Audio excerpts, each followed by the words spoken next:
Today we're going over the worst job on a Viking longship, and it isn't the one you're picturing. Forget the warriors, forget the axes and the shield walls. Every retelling of Viking history obsesses over the raiders swinging weapons on the beach. Almost nobody talks about the man sitting below deck, soaked to the bone, bailing water out of the hull for 12 hours straight, because if he stops, everyone on that ship drowns. That man is you. You didn't volunteer for glory. You're the youngest crew member, which means you got the job nobody else wanted. While the warriors sharpen blades and talk about the raid ahead, you're crouched in the bilge with a wooden bucket scooping seawater that never stops finding its way in. Here's the part nobody tells you about longships. They're beautiful, and they're barely holding together. Thin, flexible planks built for speed and not comfort. That flexibility is what lets the ship cut through waves instead of fighting them. It's also what means water is constantly seeping through every seam, every joint, every place the wood has been lashed rather than sealed. Your job is to make sure that water never wins.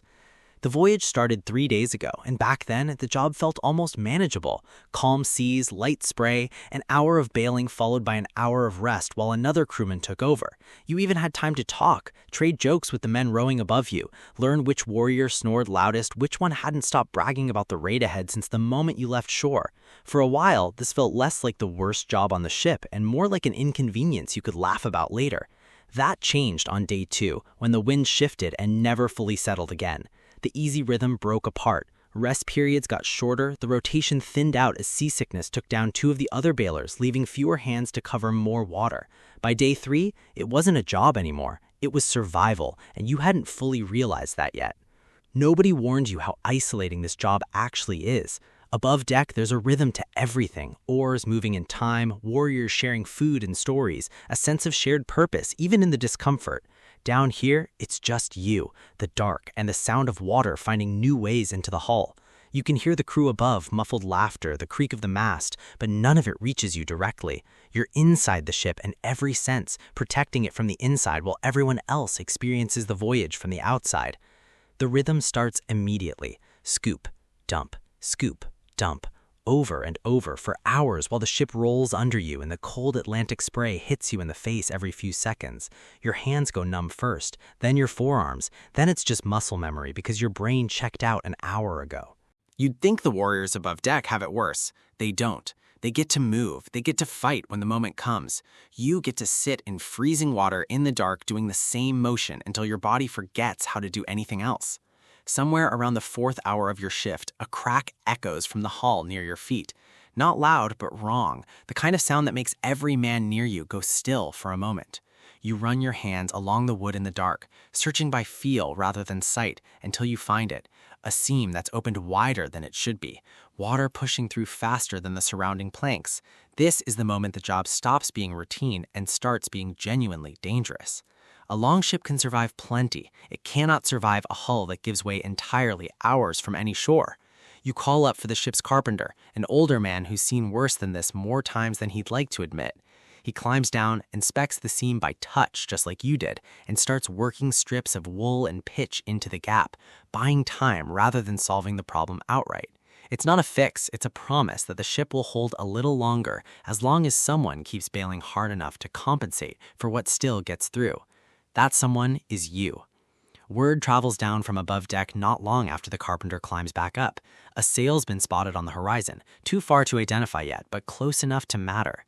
Every longship crew knows what that means. It could be nothing, a fishing vessel minding its own business. It could also be a rival raiding party, or worse, a coastal patrol hunting ships exactly like this one. The warriors above shift into a different kind of alertness. Oars angled to change course if needed, weapons kept within reach instead of stowed.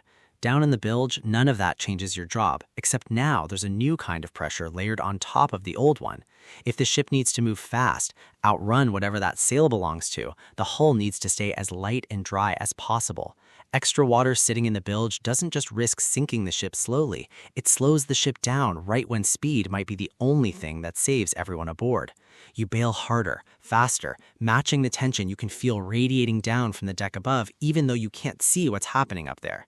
The sail eventually turns away, swallowed by distance and fading light, and the tension breaks in a collective exhale you can hear even from below deck. False alarm, this time, but it's a reminder that everything on this voyage is connected. Your bucket isn't just fighting water, it's buying the ship options, speed, and time, whether the threat is the sea itself or something with its own crew and its own intentions. Midway through the voyage, the sea turns, not calm to rough, rough to violent. Waves start slamming the hull instead of sliding past it, and suddenly your bucket isn't keeping pace anymore.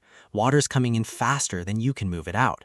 You can hear shouting above you, oars snapping into position, the captain calling orders you can barely make out over the wind.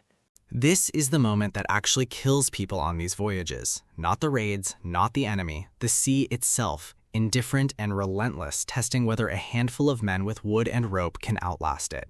You bail faster, your arms are screaming. Somewhere behind you, another crewman drops into the bilge to help, and for a few minutes it's the two of you, scooping in sync, saying nothing because there's nothing left to say. Every ounce of energy goes into the motion.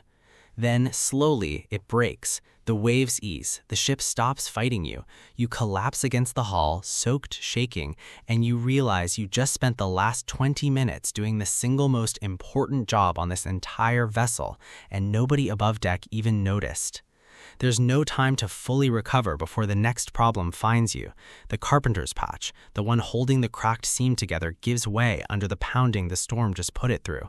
Water starts pushing through again, faster this time, and you realize the bucket alone isn't going to be enough.